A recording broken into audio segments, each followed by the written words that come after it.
abanyeshure bari muri Ukraine bamwe bamwe tumaze kumva ko hari abashoboye gusohoka baravayo baraja mu bihugu nka Polonye, hari wagiye muri Slovakia, hari n'ubundi yaraye ashoboye kuvayo ejo. No munsi rero baciye ngo baburiza amamodoka n'abo bari kumwe bose baca batwara i Berlin mu Budagi. Abo barashoboye kuvayo, hari n'abandi babiri bari bamaze kuvayo bo bavuye mbere bari muri Polonye. Mugabo harasigayo abandi barundi bakiri muri Ukraine, harimwo abijayo kera bagaca bagumayo, hari n'abandi bari baheruka kugendayo bari bamazeyo iminsi mike. Ubu rero nibo abo basigayeyo nibo bagira ngo bigoye ingene bazovayo kuko biriko biragorana cane. Sina benshi mu bisanzwe, si benshi kubera baja muri Ukraine n'abagenda ku giti cabo birihira amashure kuko abantu bafise amabursa ya leta.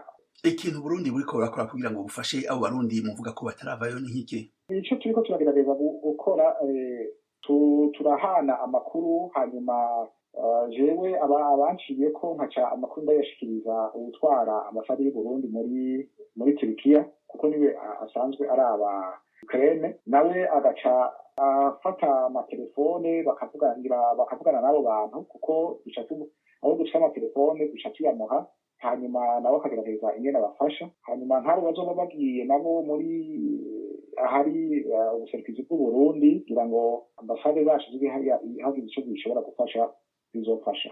Muri iyi minsi mwarakoresheje inama abarundi bari mu Burusiya nabo nyene, murashaka kutubwira ukuntu vyifashe mu Burusiya kuri abo barundi? Turazi ko no mu mezi aheze batari borohewe cane cane n'ubwicanyi kenshi bwarondera abanyafrika. Ubu abo barundi inama mwabagiriye nihe muri iki gihe igihugu c'Uburusiya kiri mu ngwano n'igihugu ca Ukraine? Icambere co kwari kubaremesha, kubabwira yuko igihugu c'Uburundi kikurikiranira hafi biriko biraba, kandi n'ubuserukizi bw'u Burundi aho turi dukurikiranira hafi biriko biraba, tubatera intege rero ko batogira ubwoba kuko naho intambara iriko ibera hanze y'Uburusiya hariho inkurikizi nyinshi zishobora kubashikira. Tuvuze ko cane duhereye kuri ibi vy'agafashanyo kabo k'amaburse, kubera birya bihano bafatiye iki gihugu bishobora kugorana ku gafashanyo kabashikire. Hama rero twarabaremesheje turavuga yuko igihugu c'Uburundi kizogerageza gukora ibishoboka vyose kugira ngo ako gafashanyo barondere ukundi ko bashikira.